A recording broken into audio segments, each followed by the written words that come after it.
Pessoal, boa noite. Paz e bem. Olha, estamos aí, todos nós aqui, Laboratório da Alma. Vamos iniciar, tá? E conforme o tempo vai passando, nós vamos dando, então, no nosso trabalho, a mistura entre a compreensão psicológica e a espiritualidade.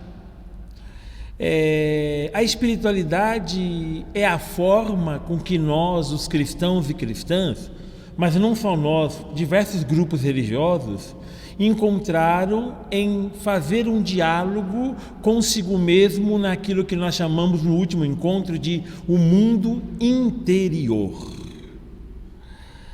A espiritualidade também é uma forma que nos coloca diante de toda a realidade exterior. Eu gosto de dizer, de certa forma, que espiritualidade é a gente lidar com a realidade de forma sagrada. E também é a forma da gente enxergar a sacralidade da vida. E nós somos vida, nós também somos sagrados. E como sagrados, então, nós entramos em contato conosco mesmo através da espiritualidade. Mas é na espiritualidade que também Deus entra em contato conosco mesmo.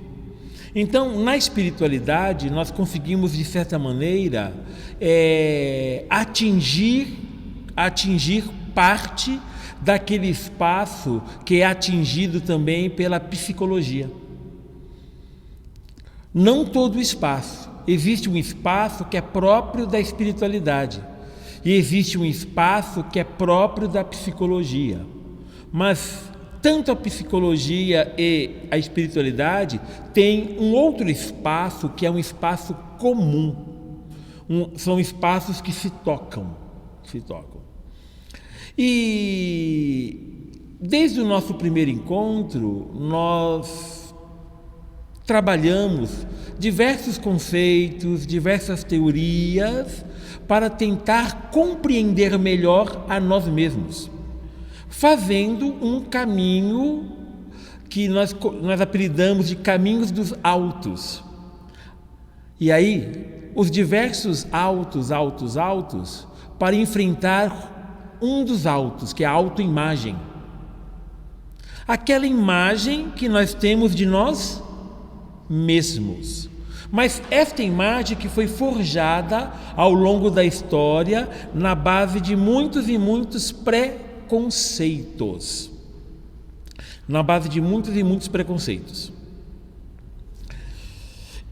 Fazendo de tal maneira que nós tenhamos uma autoimagem de nós mesmas, ora subestimada, ora superestimada. Ou a pessoa se acha pouco, ou a pessoa se acha muito. Não é? Então, a pessoa se acha. Não é? E é muito difícil, ao longo dessa vida, termos uma imagem de nós mesmos real, uma imagem verdadeira de nós mesmos. É mais fácil criarmos um eu com E minúsculo. É mais fácil criarmos um eu que acaba maquiando, escamoteando, camuflando o verdadeiro eu com E maiúsculo. E a pessoa, ela se apresenta corajosa, mas cheia de medo. A pessoa se apresenta bondosa, mas cheia de maldade. A pessoa se apresenta pura, mas cheia dos pecados mais cabeludos. E ali então é apresentado ao mundo exterior uma imagem que é baseada naquela autoimagem que se acha demais ou de menos. E a nossa verdadeira imagem, ela acaba sendo sufocada. E para evitar a dor de descobrirmos quem verdadeiramente somos, nós então, a nossa autoimagem, o nosso interior cria mecanismos de defesa. que nos impedem de termos o acesso verdadeiro à verdade que somos nós. Então, eu passo a negar a minha verdade, eu passo a sublimar a minha verdade, eu passo a lutar contra a minha verdade. E vou criando tantos e tantos mecanismos de defesas para impedir que eu sinta a dor de descobrir quem eu sou. Mas quando nós descobrimos quem nós somos, nós encontramos dentro de nós um ser de luz e de sombras. E nós não queremos olhar para as nossas sombras, porque o nosso lado sombrio, ele expõe a nossa fragilidade. E aí nós não assumimos as nossas fragilidades. Um dos nossos encontros foi esse tema, assumindo as nossas fragilidades. Se nós não assumirmos o nosso lado sombrio, nós não nos permitiremos nos aproximar plenamente da luz. Agora, quando nós tomamos consciência das nossas sombras, nós teremos o desejo de nos aproximarmos da luz. E vamos vivendo de tal maneira que nós temos que ir enfrentando todos esses nossos dilemas. Nós temos de enfrentar todos os nossos dilemas ao longo dessa vida. Mas a maioria das pessoas passam a sua vida sem tocar na sua sombra, sem tocar na sua autoimagem verdadeira. As pessoas vivem dormindo, as pessoas vivem num sono psicológico, ou num sono espiritual, como assim queiramos. E são poucas as pessoas que verdadeiramente despertam desse sono psicológico e com seus próprios sentidos exteriores ou interiores perceber a verdade que é. São poucas as pessoas. Os santos, na tradição da igreja, são pessoas que descobriram sua verdade. São pessoas que descobriram sua fragilidade. A grande Maria Santíssima diz que Deus, ele olhou e tocou a pequenez de sua serva. Ela se viu pequenina, se viu miúda. Maria se viu miúda. Os grandes santos e santas, eles descobriram a verdade que são, e descobriram que sua verdade está na pequenez. E na pequenez Deus manifesta a sua força. Nós lembramos de Paulo, lembra? De Paulo, cheio de fragilidade, cheio de dificuldades. Foi na fragilidade, nas dificuldades que Deus disse: para ti basta a minha graça. Na tua fraqueza eu manifesto todo o meu poder. É bonito, é bonito. Então, o nosso grande trabalho, e esse é um trabalho para toda a nossa vida, é exatamente a gente lidar com essas fragilidades, lidar com nossas sombras, lidar com aquelas estruturas que nós falamos no encontro, aquelas estruturas interiores que nos aprisionam, às quais demos o nome de pecado. Pecado. A religião deu o nome de pecado, mas lembrando que o pecado não é apenas a escravidão moral, mas é toda a escravidão a que nós somos submetidos. E quando falamos na força do pecado, no pecado em si, são essas estruturas internas que nos conduzem a sermos aquilo que não somos. Então, o nosso grande trabalho é de vivenciar um caminho de autotransformação, de tal maneira que nós nos transformemos naqueles que verdadeiramente somos nós. Então, nos transformar em nós mesmos, assumir a nossa verdade, para que a verdade de Cristo, para quem é religioso, para que a verdade de Cristo se faça em nós.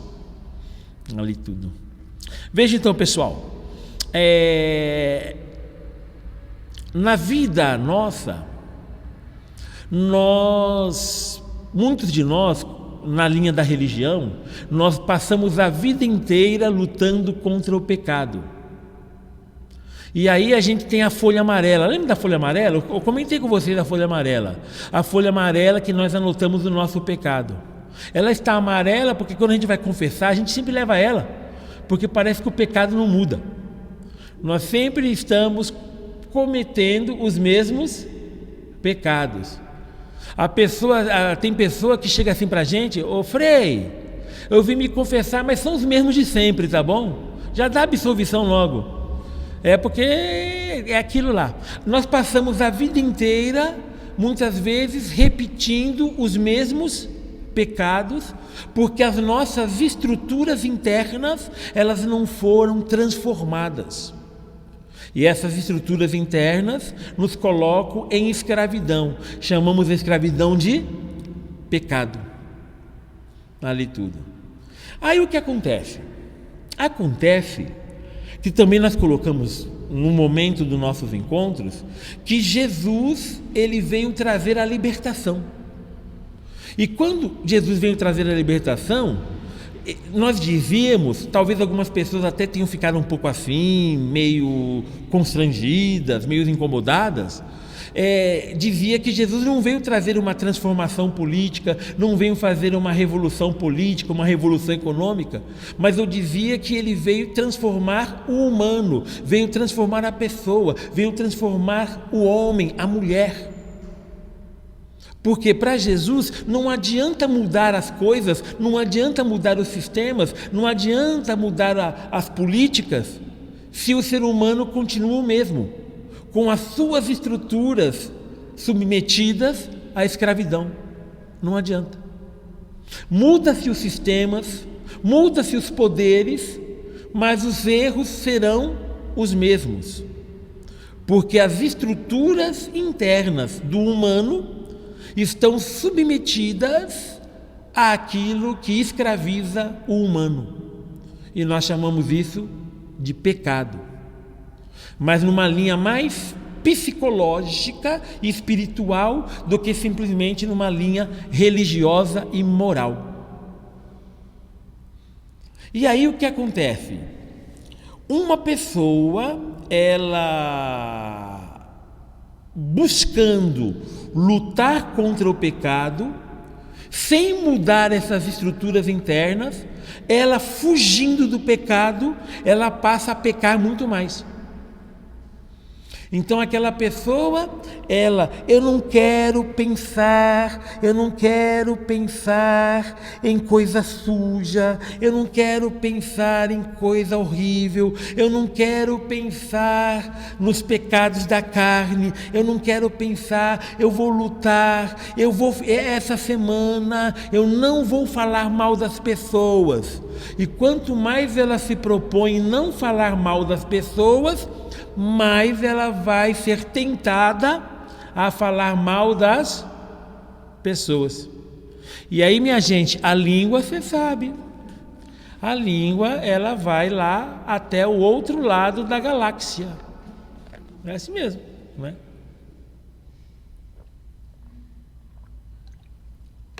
Porque nós não modificamos aquelas estruturas internas que nos aprisionam. Então, diversos grupos religiosos, igrejas, movimentos religiosos, movimentos de espiritualidade, propõem uma mudança de comportamento, uma mudança de vida.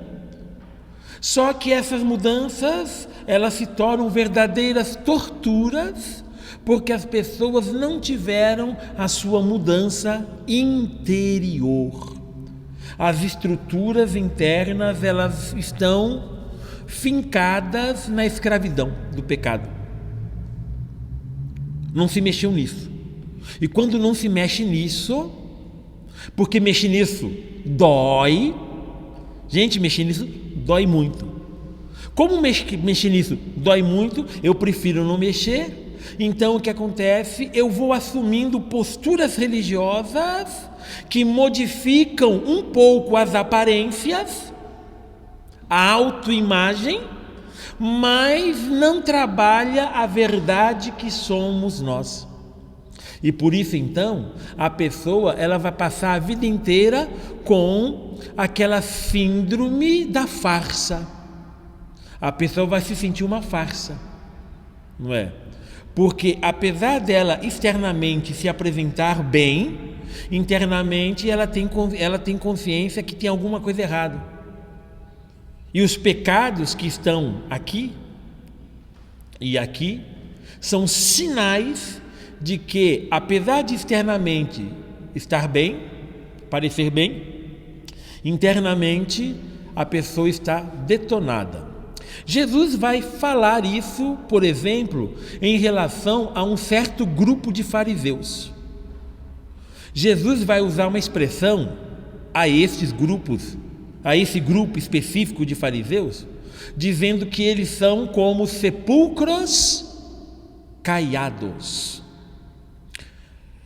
Naquele tempo, então, nos cemitérios, nos sepulcros, o sepulcro é considerado uma morada daquilo que é impuro, a podridão do corpo que se desfaz. Então, um judeu não deve tocar um sepulcro, porque ao tocar um sepulcro, ele está se tornando impuro. Está se tornando impuro. Para que as pessoas tomassem consciência da existência do sepulcro, para não tocá-lo, eles pintavam com cal os sepulcros. E assim então o sepulcro ficava caiado, pintado de cal.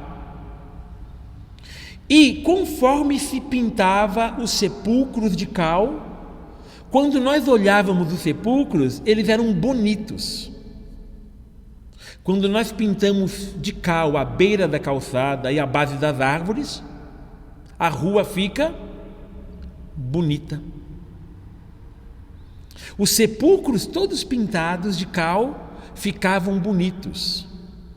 Então Jesus, ele utiliza a expressão para essa vivência. Vejam, qual é a vivência religiosa deste grupo de fariseus? Exteriormente, eles vivenciam a religião de forma reta. Mas como internamente suas estruturas não foram modificadas, elas estão submetidas à escravidão do pecado, por dentro estão cheias de podridão. Como um sepulcro caiado, que é bonito por fora, mas o que tem dentro do sepulcro? Ossos de mortos, corpos se decompondo, podridão, putrefação. É o que encontramos lá dentro.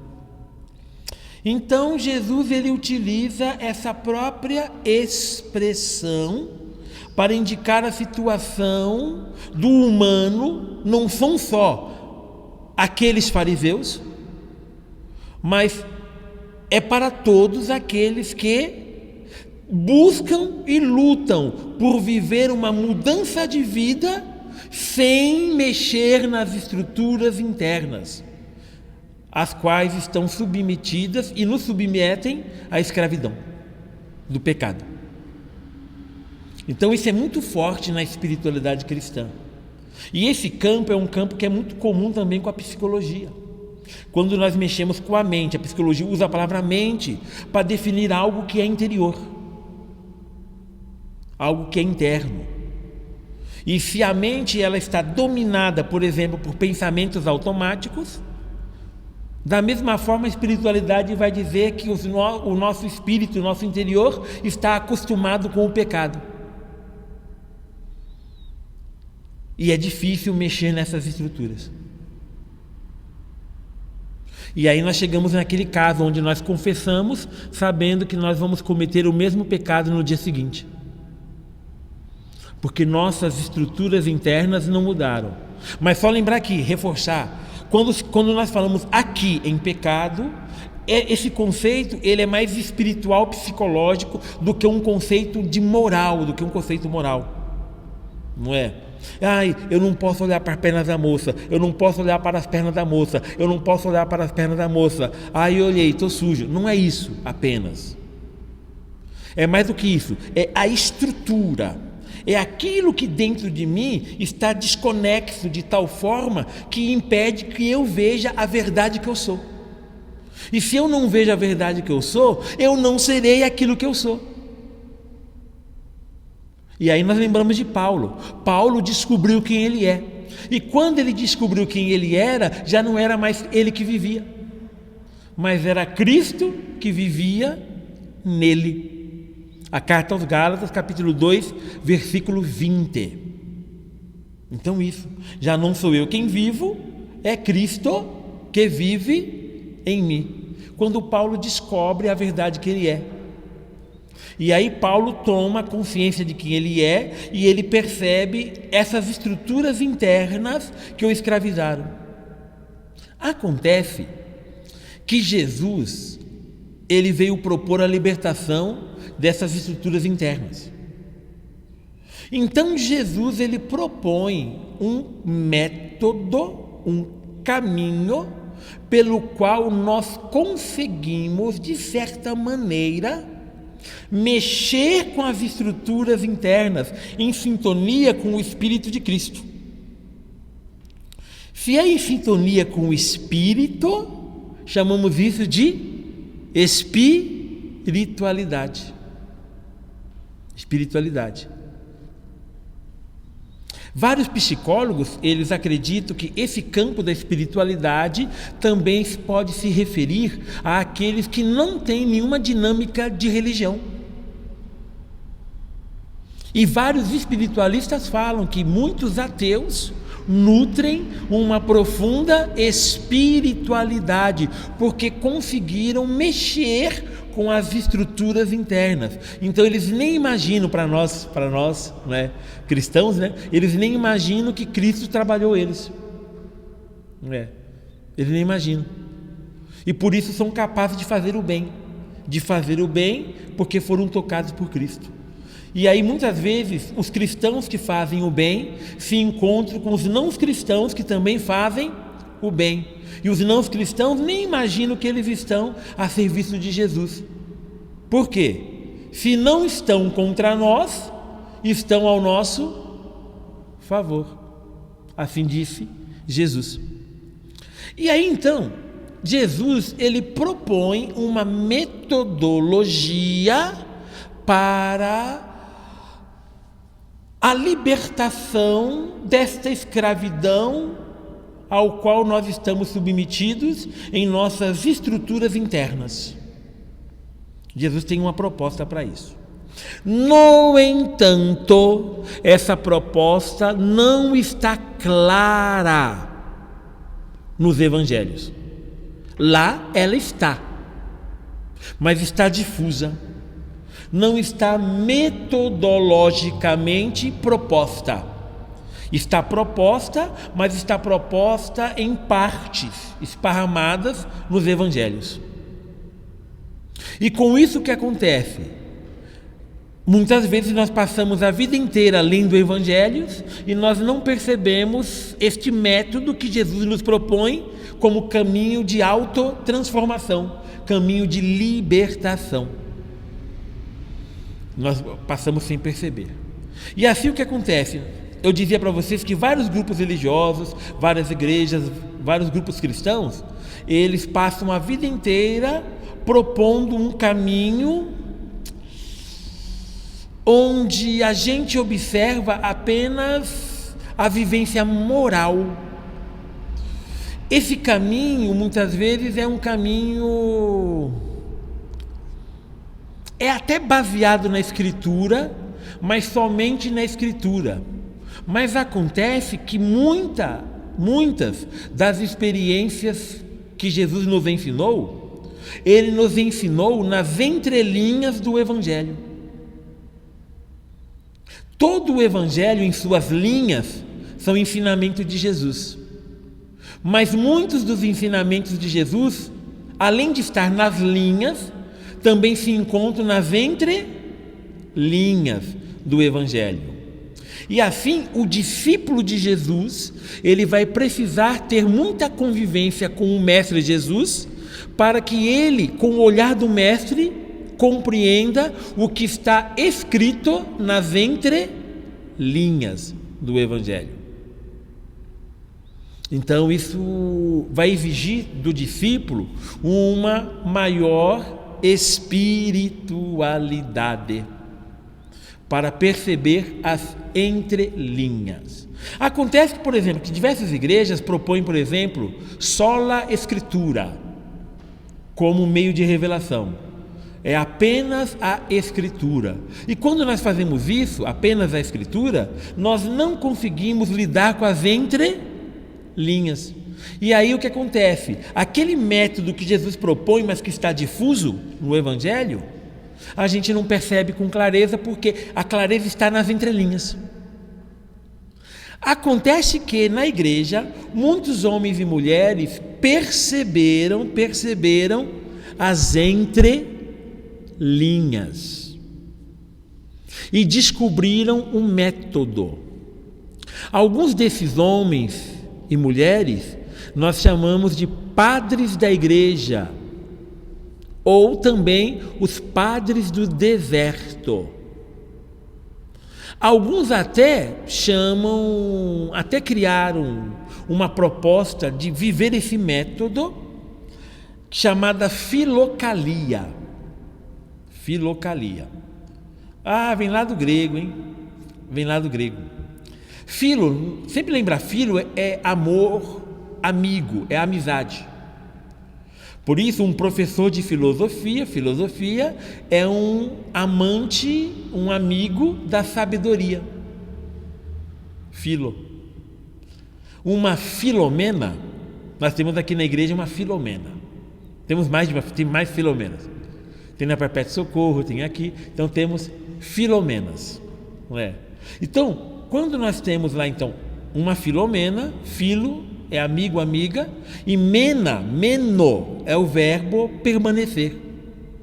Então é um nome muito bonito, significa amiga que permanece. Todo mundo vai embora, ela permanece junto à pessoa amiga.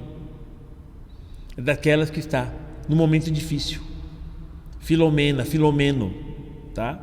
Então, isso. Então a palavra filo é amizade. E o calia, o kalos aí, tudo vai ser uma palavra que também significa amor. É uma das palavras significantes do amor. Então a filocalia é o amigo do amor. O amigo do amor. A filocalia é um método dos amigos do amor que é Cristo, do amor que é Deus. Isso aí, tentam desligar os celulares ou silenciar. E ali então, eles são amigos do amor. Então, as filocalias são uma tentativa de deixar claro o método de autotransformação. Todo caminho de transformação é muito difícil no começo. Gente, para tudo, dar o primeiro passo é o mais difícil. Para tudo. Pessoas com certos corpos, o primeiro passo até a academia é difícil. Entendeu? O primeiro passo até a esteira é difícil. E também na dinâmica do espírito, o primeiro passo à academia do espírito é muito difícil. Então sempre as pessoas desistem nos primeiros passos. Sempre. Os primeiros passos são os mais difíceis. Então muita gente desiste nos primeiros passos. Um monte de gente é lá que para. Um caminho de filocalia, um caminho do método de autotransformação proposto por Jesus para modificarmos as nossas estruturas internas, nos libertando da escravidão de nós mesmos. Este método nós podemos trabalhar. Claro, é um método para toda a vida, um método que nós começamos agora, um método que é sempre, os primeiros passos são sempre mais complicados. Sair da inércia, sair do sono espiritual, sempre é mais difícil, Despertar é sempre difícil, mas nós temos sim uma proposta metodológica. Nós não, Jesus tem uma proposta metodológica para um caminho de autotransformação. E esse caminho Jesus transmitiu aos seus discípulos, só que nas letras do Evangelho aparece de forma difusa. Estão esparramados os momentos ali tudo. Mas ali há uma proposta.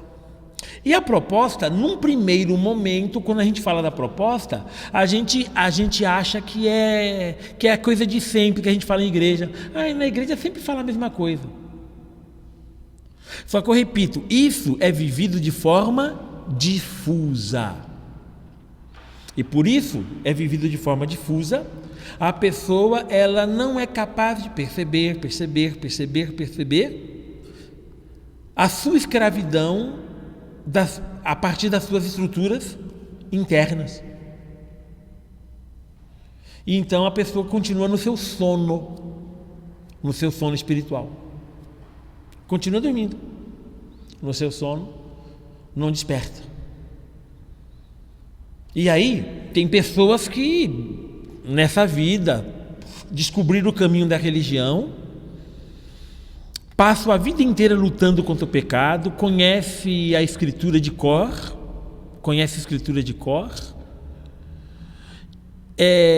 tem altas práticas de oração, só que sempre está patinando sobre o seu pecado. A gente patina e não sai do lugar. Ali tudo. Muita gente religiosa passa por isso. Muita gente na vida das igrejas e da nossa igreja passamos por isso. Muita gente. Nós passamos por isso. Muita gente passa por isso. Então, há sim uma proposta, tá? Eu fiz aqui algumas anotações, então é muito importante a gente dar uma olhada nessa proposta metodológica, tá? Nessa proposta metodológica de um caminho espiritual psicológico de autotransformação. Esse caminho, ele se resulta pelo menos de três grandes passos.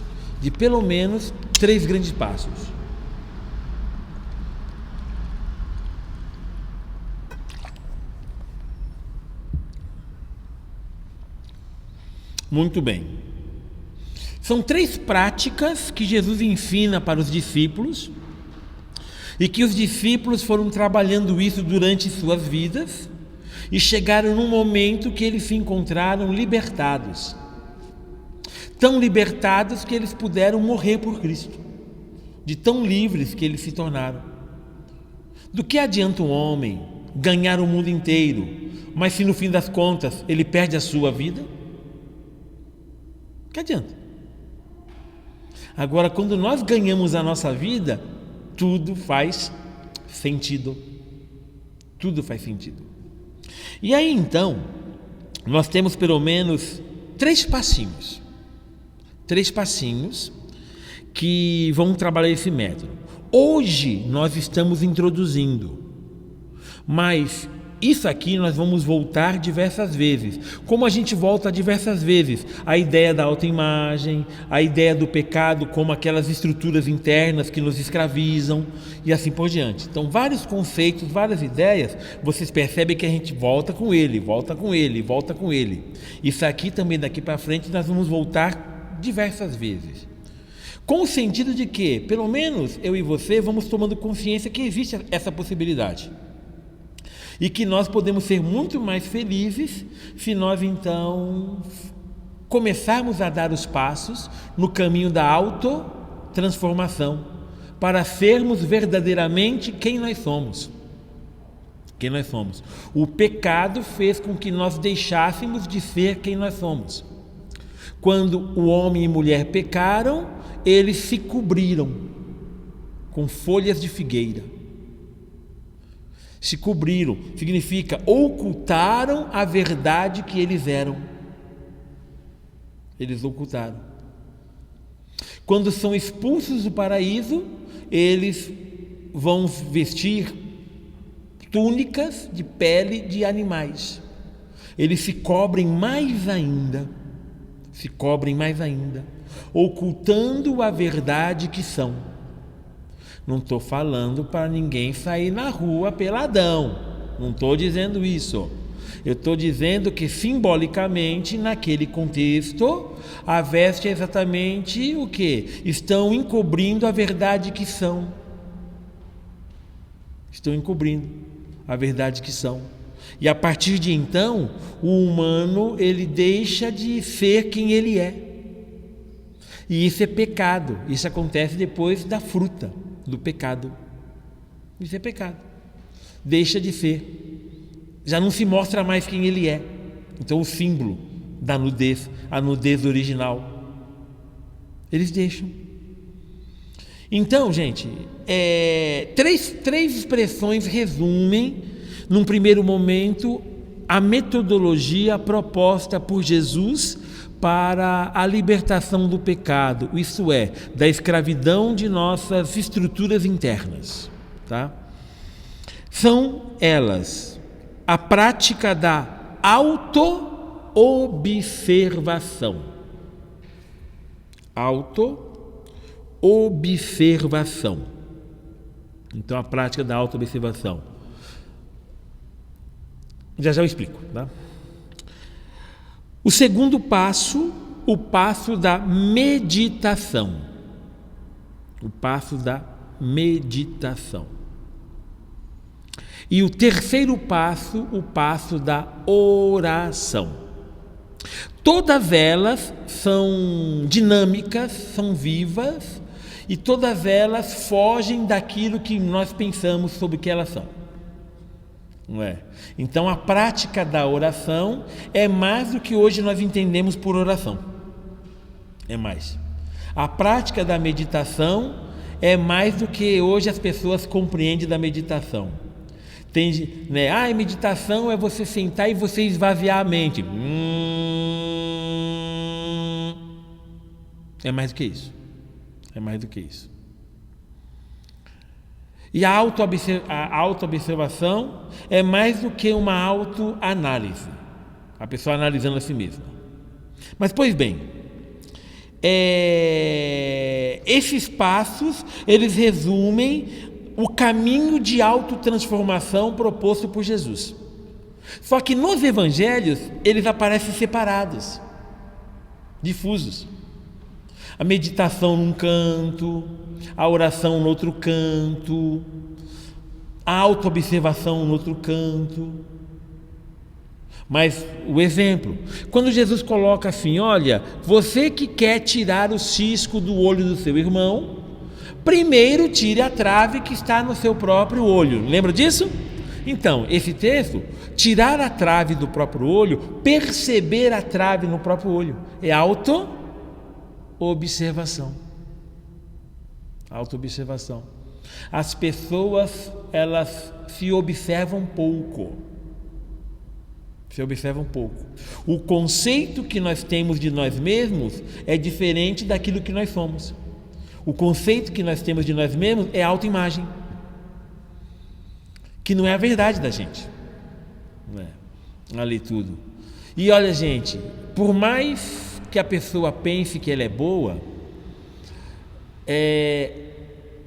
nós somos mais do que nós pensamos que somos, tá? Nós somos mais. Para Jesus vai falar assim: nossa, vocês são algo mais, vocês valem mais do que muitos pardais. Olhai os lírios do campo, olha como eles são, certo? Eles são lindos. Nem Salomão, na glória do seu poder, se vestiu como um deles. No entanto, Deus dá a vida para eles, eles estão vivos hoje, amanhã eles não existem mais. Vocês valem mais do que muitos lírios. Olhai os pássaros, eles não semeiam, eles não trabalham, não colhem, vive cantando de alegria. Vocês valem mais do que muitos pardais. Nós valemos mais. Somos mais, gente. Somos mais. Só que nós não temos consciência. Porque para entendermos que somos mais, nós também precisamos entender as nossas sombras. O que nós temos de menos. Então, Jesus ele propõe ao longo do Evangelho diversos momentos de auto-observação. A meditação, essa palavra, ela talvez apareça com outro sinônimo na palavra de Deus, tá? Jesus está rezando num lugar à parte. Jesus estava em silêncio. Maria guardava essas coisas no silêncio do seu coração. Maria meditava essas coisas. A palavra meditar, vinda lá do hebraico, a palavra hagar, essa palavra ela é sinônimo da palavra rugir. Tem uma passagem do Antigo Testamento, né, que o profeta fala que o leãozinho está rugindo sobre a presa. O leãozinho está rugindo sobre a presa. O leão novo, ele pegou sua primeira captura, pegou sua primeira presa. E ele coloca as patas sobre a presa ali tudo, né? E ele ruge, né? Ele ruge. A palavra meditar tem a ver com isso, não é? Tem um livro chamado Maravilhosa Bíblia, e esse livro é maravilhoso. Esse livro chamado Maravilhosa Bíblia. Eu tenho esse livro, maravilhoso. Lá o autor conta o exemplo sobre esse textinho do rugido, que ele coloca que aonde ele mora tem uma floresta ao fundo. E de vez em quando aparece lá carcaças de animais, tudo, né? E o que aconteceu? Apareceu o cachorro dele, ele tem um cachorrinho, o cachorrinho apareceu com um osso que era quase maior do que ele, o osso que o cachorrinho apareceu. E esse cachorro, ele, todo feliz, apresentou o osso para o dono, para ele. E aí ele, o dono, falou: bom trabalho, parabéns. Aí o cachorro todo feliz foi para o canto dele e ficou o quê? Mordendo o osso, mastigando o osso. E aí ele conta que ele chamou o cachorro não veio. E aí ele escutava uns sons do cachorro no osso, não é? E aí ele lembrou que esse som que o cachorro está fazendo é o som que o leão também faz sobre sua presa. Esse é o rugido, esse é o hagar, não é? Esse é o meditar. E ele chamava o cachorro não vinha. O cachorro não via. Toda a atenção do cachorro estava voltada para o osso. E ele está tentando, o cachorro, assimilar o osso, devorando-o. Para nós, os cristãos e cristãs, a meditação também é esse momento onde nós, num primeiro momento, contemplamos com o Criador. Olha lá o cachorro com o seu dono. Contemplamos com o Criador. Do Criador nós recebemos o toque, e ao recebermos o toque, nós nos voltamos para dentro de nós mesmos, e a nossa atenção total vai ser o objeto de nossa meditação, estaremos com a nossa atenção sobre ele. Então, se eu vou meditar sobre a minha amizade com Deus, toda a minha atenção estará voltada para isso. Então, meditar é se debruçar sobre algo de tal maneira que nós assimilamos aquele algo passa a ser internalizado por nós, como o leão devora a presa, como o cachorro devora o osso. Ali tudo. Isso é meditar. Bonita, né? Essa expressão. Ali tudo. E aí então o meditar para nós cristãos vai ter muito mais significado do que só ficar esvaziar a mente, ficar pensando numa palavrinha. Não, é mais do que isso. É assimilação. Então, quando nós, por exemplo, participamos da Eucaristia, a Eucaristia, ela precisa ser o quê? Meditada. Nós meditamos a palavra. A nossa atenção devia se voltar totalmente para a palavra, e nós devoramos a palavra. E a nossa atenção se volta totalmente para o corpo do Senhor. Então, quando o padre ele ergue a hóstia, ele está erguendo a hóstia para que a nossa atenção se volte para ela, para que o nosso olhar esteja fixo em Jesus. O nosso olhar. Então está lá. Tem gente que não olha para levar a pessoa, né? Mas significa isso. E a hóstia do padre é maior, não é porque ele é guloso, entendeu? É por isso. É porque é para você ver, para eu ver o Senhor, para que a minha atenção se fixe nele, para que eu o medite. E meditar é assimilar. Eu vou devorar o corpo do meu Senhor. Eu vou devorar o corpo do meu Senhor e eu vou assimilá-lo.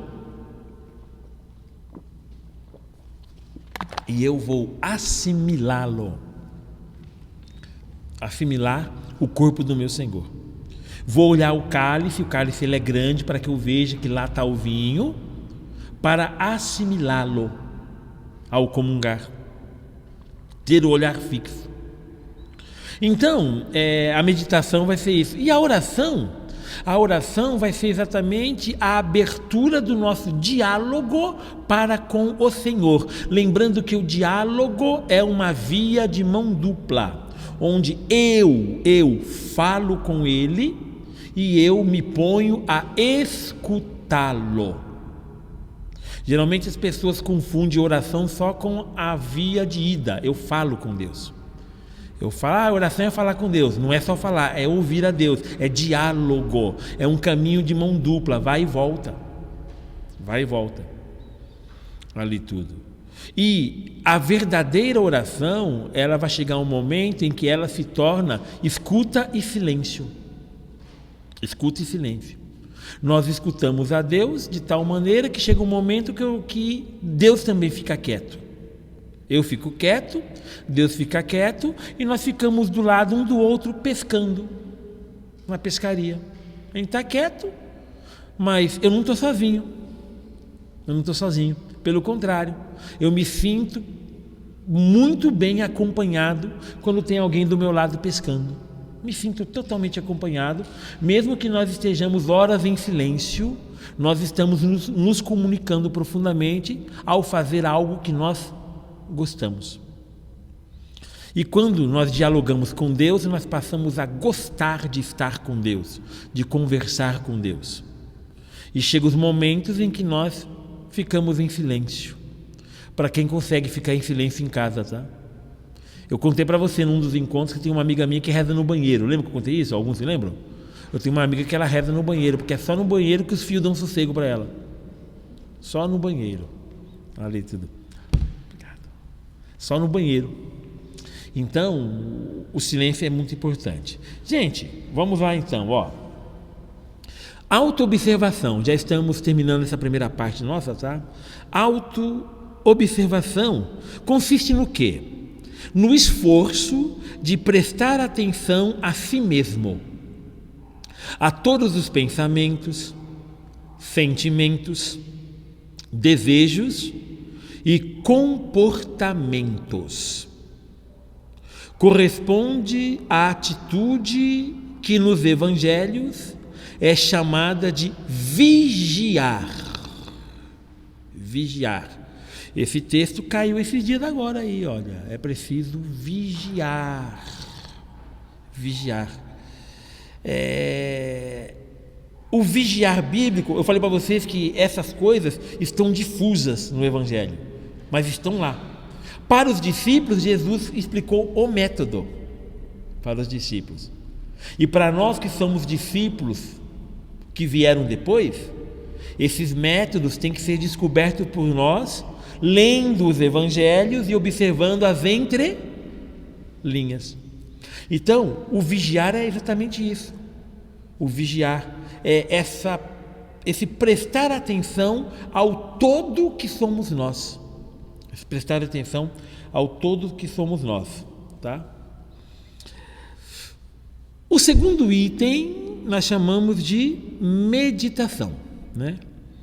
A meditação consiste em direcionar a atenção para dentro de si mesmo e investigar quais são os conteúdos, aqui no caso então, autotransformação, tá?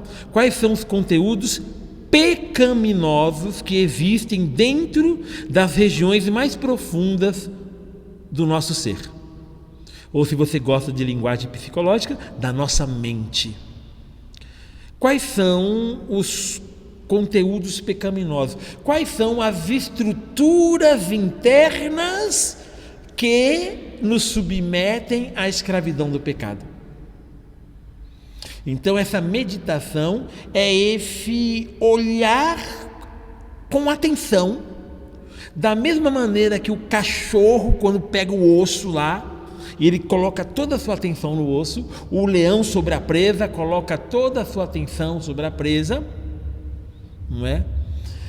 É nesse momento também nós, olhando para nós mesmos, colocamos a nossa atenção para perceber essas estruturas internas que nos aprisionam, que nos submetem a conteúdos pecaminosos. Isso corresponde à atitude que nos evangelhos é chamado de retirar a trave do próprio olho. Retirar a trave do próprio olho. Eu quero acusar o pecado dos irmãos. Você fez isso, você fez aquilo, você pensou isso, você agiu de tal forma, mas a pessoa não percebe a si mesma. Não percebe a si mesma. E não adianta você falar com ele para ele perceber, que ele não vai perceber.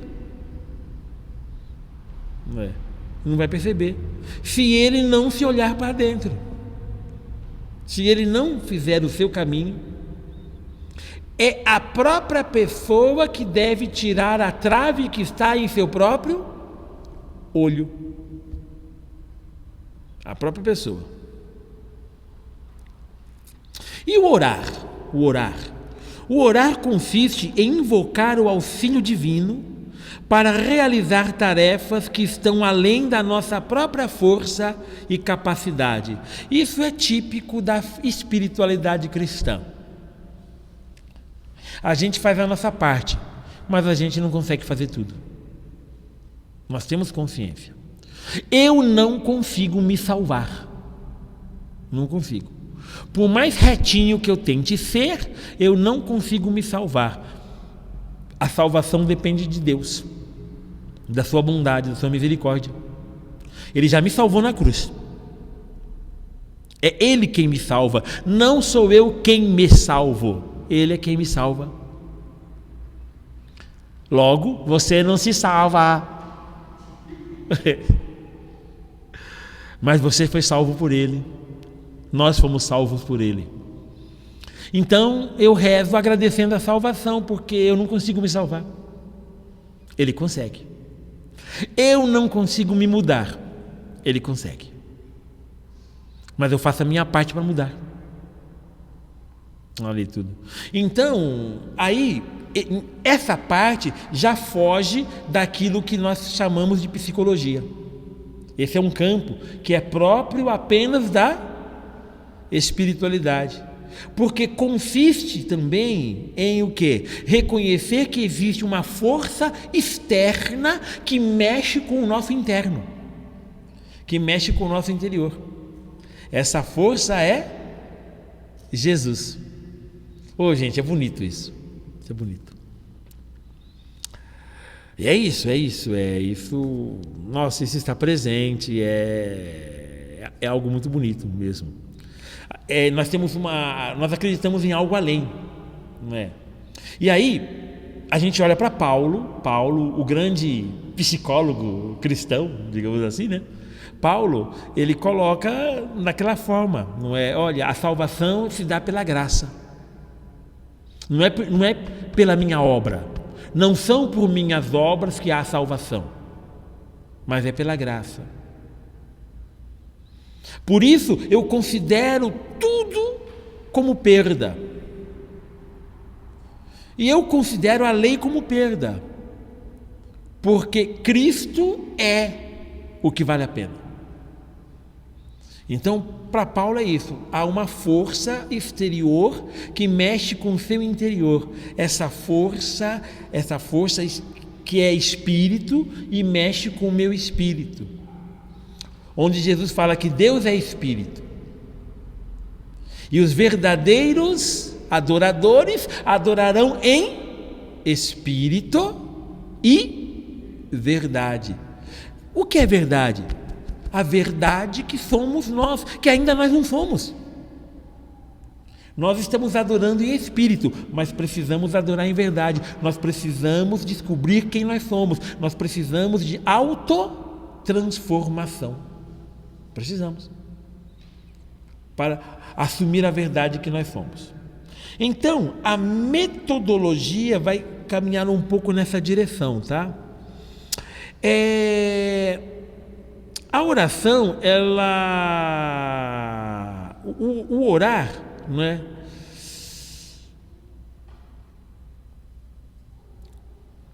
Existem muitas formas de orar, muitas formas de orar.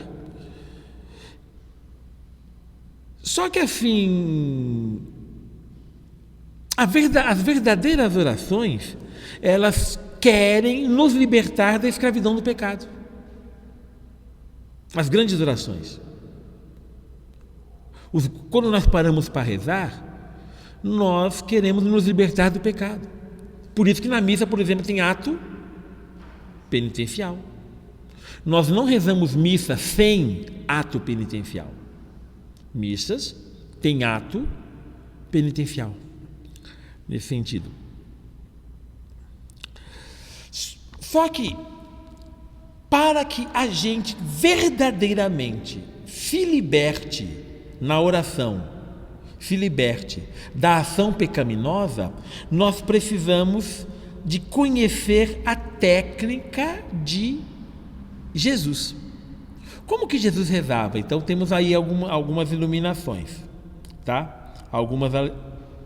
Algumas inspirações, é isso, né? Nós vamos ver na frente, não é hoje, na frente, onde nós vamos dando continuidade a essa questão da autotransformação, nós veremos que há uma forma de oração que nos ajuda a lidar com esses conteúdos internos do pecado, tá? E a gente resume da seguinte forma: atenção, pensamento e respiração. Atenção, pensamento e respiração. Isso vai estar proposta, por exemplo, nas filocalias. Então a Filocalia vai propor um jeito de rezar onde nós prestamos atenção, onde nós assumimos um pensamento e onde nós cuidamos do nosso respirar. Porque lembra, na mentalidade cristã, a palavra espírito vem da palavra pneuma, no grego, que significa sopro, ar. Eu dava um exemplo, pneu. Pneu é uma câmara repleta, repleta de ar. Aquela câmara repleta de ar, de sopro, o pneu. Então, o Espírito é o sopro de Deus na vida da gente, o nosso sopro em resposta a Deus. O Espírito é essa dimensão interior. O Espírito, ele é pneuma, que vai ter também uma ligação com a palavra nefesh, no hebraico, que é também o sopro. O Deus, ele sopra nas nossas narinas quando cria. Esse sopro de Deus que cria vida no homem de barro é o nefesh. O nefesh. Deus está colocando no homem o espírito. É bonito. Isso é muito bonito. Tem uma outra palavra muito bonita também, que é ruach, né?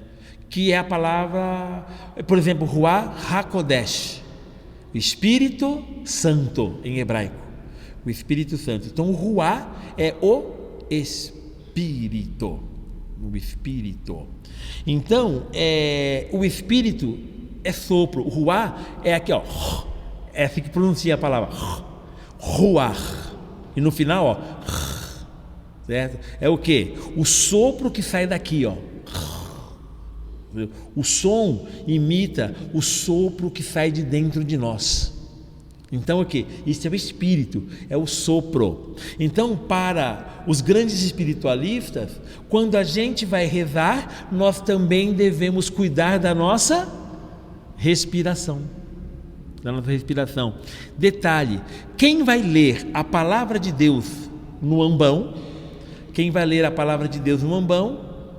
para ler bem, ele precisa realizar os passos de respiração. Geralmente a pessoa lê mal a palavra porque respira mal. Ele vai respirar nos momentos errados. E ali eu estou lendo lá, e Deus disse, tem 2 pontos, eu jogo uma pausa para respirar ali. E Deus disse,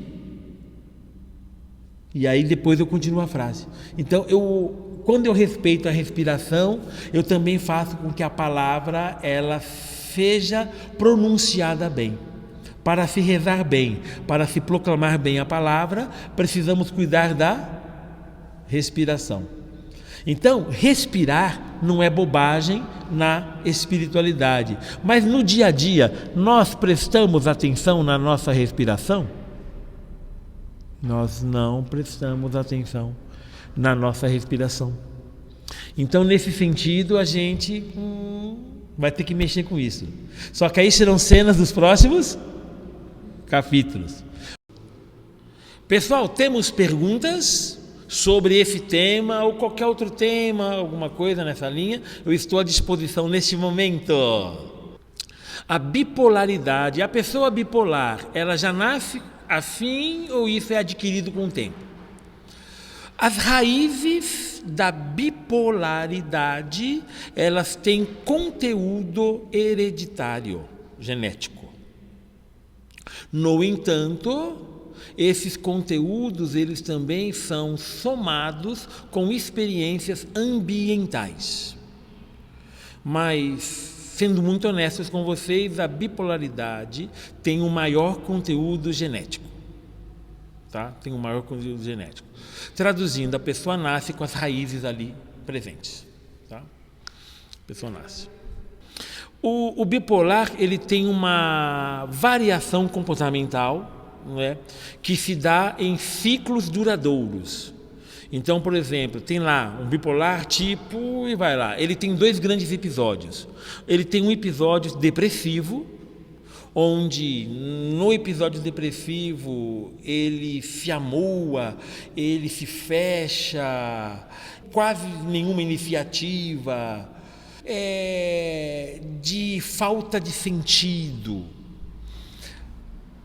Pode aparecer o surgimento de ideação suicida, pensamento de morte, e assim vai. Então, e esse período, o período depressivo, é um período que vai durar 2 meses, 3 meses, 4 meses, assim por diante. Depois de um período, de um grande período como esse, ele varia para um outro episódio que nós chamamos de episódio de mania. E no episódio de mania, então, ele fica elétrico, ele tem diversas atitudes, ele muitas vezes pode ter atitudes agressivas, atitudes sem nexos, pensamentos acelerados, e isso pode estar acompanhado com algum toque paranoide, alguma coisa, e de tal maneira que há casos que eles acabam concordando com situações de esquizofrenia. Então a pessoa pode ter delírios, pode ter alucinações. Então, no episódio de mania é difícil segurar a pessoa apronta. Então, geralmente. E aí ela também fica lá 2 meses, 3 meses, 4 meses nesse episódio. Qual é o tratamento para uma pessoa com bipolaridade? Vai ser o tratamento, vai ser psicoterapia, qualquer vertente das psicoterapias ajudam, seja comportamentais, sejam humanistas ou psicanalíticas, servem, assim tudo, né? Mas tem dado muito resultado nos bipolares a psicologia cognitivo-comportamental. Então tem dado muitos resultados, acompanhado de medicação. Geralmente a pessoa vai ter que tomar um regulador de humor. Uma medicação que vai regular o humor para ele não ficar tendo essa variação dos picos ali tudo, então para ter esse controle, né? Geralmente a medicação é carbonato de lítio. Então carbonato de lítio é geralmente a medicação que vai fazer a regulagem do humor ali tudo. Então essas variações assim, então são longas, são períodos longos, tá? Não é a pessoa que tem oscilação de humor apenas, a pessoa está bem, depois está mal, depois está bem de novo, está mal, não. Ela vai ficar um período longo um período longo em depressão, um período longo em mania, ali tudo.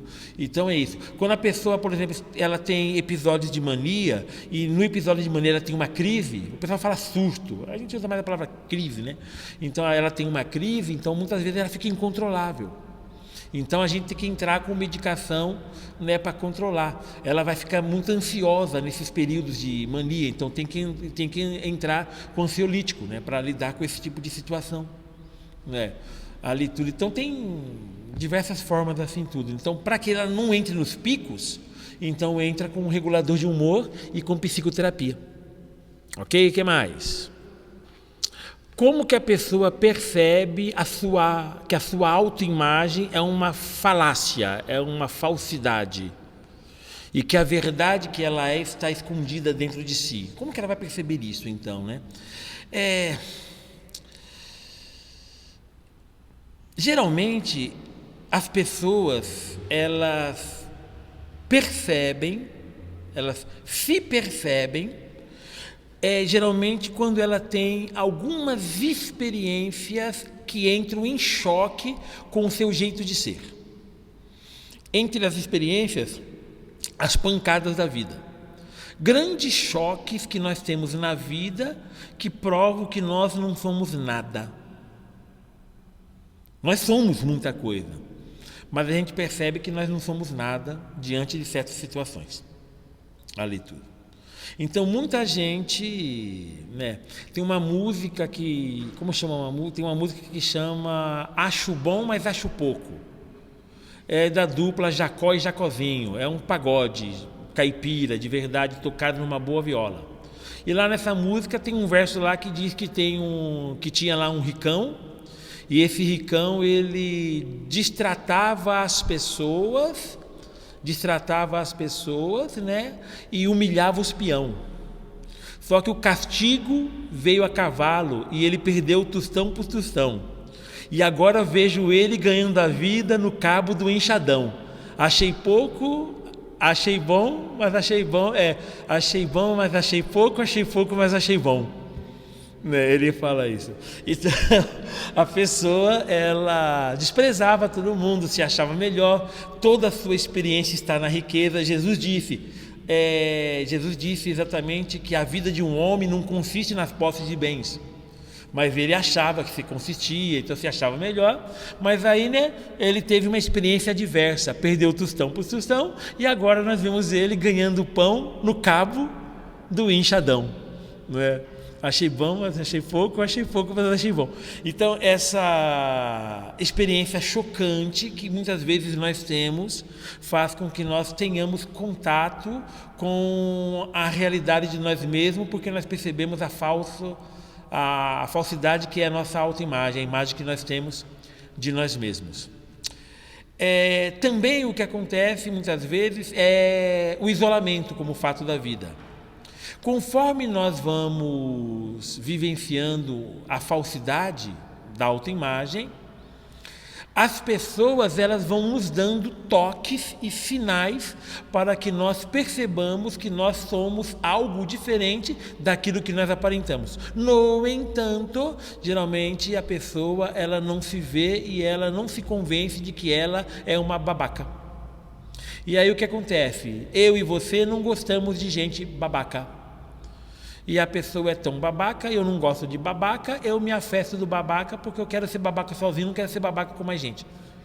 Então eu me afasto das pessoas. Um se afasta de mim, outro se afasta de mim, fulano se afasta de mim, fulano se afasta de mim. Eu percebo, ninguém gosta de mim. Por que será que ninguém gosta de mim? Será que eu sou um abacaxi? Aí eu pergunto, por que todo mundo se afastou de mim? Porque você é um chato, porque você é isso, porque você é aquilo, porque ninguém quer ficar perto de você, porque você tem um rei na barriga, porque você pensa que é a rainha da cocada preta, porque você é isso, você é aquilo, e a gente fica muito melhor longe de você. Ponto, falei. Então isso. Então às vezes também acontece isso, certo? Mas há aqueles que fazem um caminho espiritual. A pessoa descobre um caminho psicológico ou um caminho espiritual. Eu estou indo muito mal, eu vou conversar com uma psicóloga. Eu vou logo à psicóloga, aconteceu isso, aquilo. Psicóloga ouve uma sessão, 2 sessões, 3 sessões, até o dia que ela pergunta, você não acha que o problema está em você? Aí eu escuto isso, eu não gosto, porque eu não quero mexer na minha ferida, eu não vou mais na psicóloga. Mas um outro dia eu volto nela, ela fala, ouve, mas você não acha que o problema é você? Eu não gosto, eu vou embora de novo, fico 2 meses sem ir. Depois eu volto. E aí o que? Eu vou começando, ela vai mexendo comigo, vou começando a questionar. Caminho psicológico, caminho espiritual, eu entro na religião, e eu começo a ter um contato espiritual legal. E nesse contato espiritual eu começo a me perguntar algumas coisas. Nossa, Jesus é tão diferente de mim, não é? No meu caminho espiritual, eu tive assim uma chacoalhada na vida, quando eu lia a passagem da mulher adúltera. Já contei isso para vocês. Foi o texto que me quebrou ali tudo, Porque eu era concorde em atirar a pedra na mulher. Para mim, pessoalmente, era para atirar a pedra. Só que aí o que eu percebi assim, nossa, cara, a opinião de Jesus é muito melhor que a minha. Apesar de eu pensar isso, o pensamento dele é melhor. Eu vou sacrificar esse meu pensamento, eu vou sacrificar essa minha opinião para ficar com a dele. Isso para mim foi um tapa na cara, entendeu? Então isso mexeu com essa questão. Aí eu percebi eu estou percebendo, porque é um processo, tá, gente? É um processo. Eu estou percebendo a minha autoimagem, não é? Prega a paz, mas se eu tivesse lá, eu teria tirado pedra nela. Tenho total clareza disso. E Jesus não. Jesus ficou ao lado daquela mulher, e se eu pegasse uma pedra ali, Jesus ia me acertar. Ia me acertar. Eu tenho certeza que se eu desse uma de bonitão, eu vou atirar a pedra mesmo assim e ele ia me acertar. De alguma forma ali eu ia ficar quietinho na minha. Então, e algumas pessoas, elas conseguem por uma via nesse sentido, entendeu? Elas vão se comparando e isso, né? Na espiritualidade tem uma coisa que eu gosto, que é o caminho que eu chamo o caminho da admiração. Nós temos que ter tanto contato com Jesus nos evangelhos que nós passamos a admirá-lo. E conforme nós passamos a admirá-lo, nós vamos querer imitá-lo. E quando nós vamos imitá-lo, nós vamos entrar em choque com a nossa autoimagem. Não é? Porque se eu quero imitar Jesus, eu não posso segurar a pedra. Eu tenho que largar a pedra. Não é? Ali tudo. Então, isso é um choque para mim. Então, o que acontece? Eu vou percebendo, a minha autoimagem é muito diferente da imagem verdadeira que é Jesus, o verdadeiro homem. Não é? É muito diferente. Então, algumas pessoas, elas conseguem lidar pela espiritualidade. Qual é a questão? O sono. Enquanto a pessoa está dormindo espiritualmente, ela não se desperta.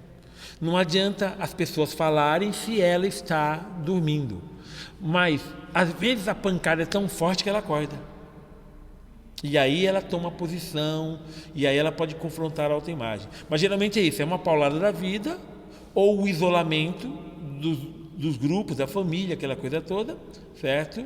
Ou um caminho espiritual onde a pessoa leva muita chapuleta de Jesus, né? E aí a pessoa consegue também fazer esse caminho.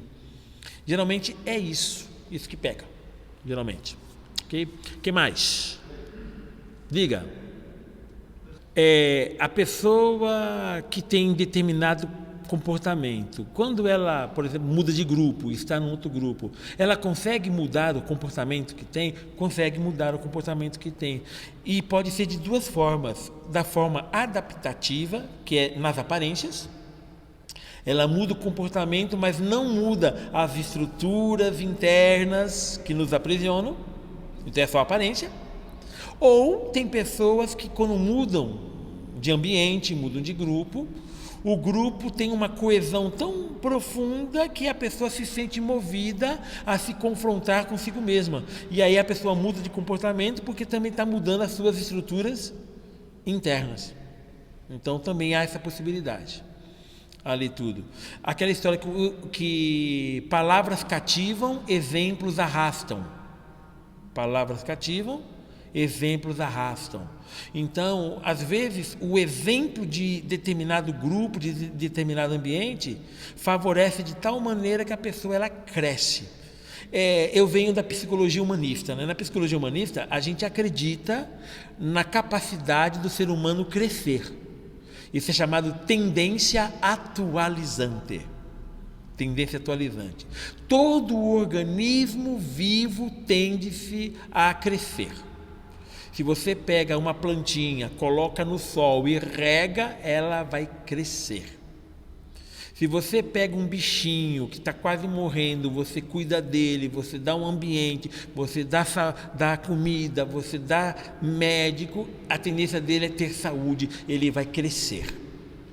Se você pega uma pessoa que ela está totalmente destruída interiormente e você dá para ela empatia, compreensão, amizade, paciência, escuta, essa pessoa tende a crescer. Se você pega uma pessoa totalmente destruída, totalmente violenta, e você coloca ela num ambiente, ela vai crescer na sua possibilidade. Entendeu? Tem pessoas que estão tão destruídas internamente que elas já não conseguem ser totalmente restauradas, mas elas conseguem crescer dentro de suas possibilidades. Então ela tem algum crescimento ali tudo. Então a pessoa tende a ter o crescimento. Então a pessoa muda assim de comportamento. João, na sua carta, ele vai dizer, né, que quem ama a Deus se comporta como Cristo se comportou. É bonito isso. Quem ama a Deus se comporta como Cristo se comportou. Isto é, quem ama a Deus teve o quê? Teve as suas estruturas internas transformadas. Ela se comporta como Cristo se comportou. Não é aparente, é de verdade. Já não sou eu quem vivo, é Cristo que vive em mim. Eu já falei para vocês que eu gosto de São Paulo? Eu já falei? Tá bom, então já estão sabendo. Então é isso. É isso. É Cristo que vive em mim, nesse sentido. Ok, pessoal?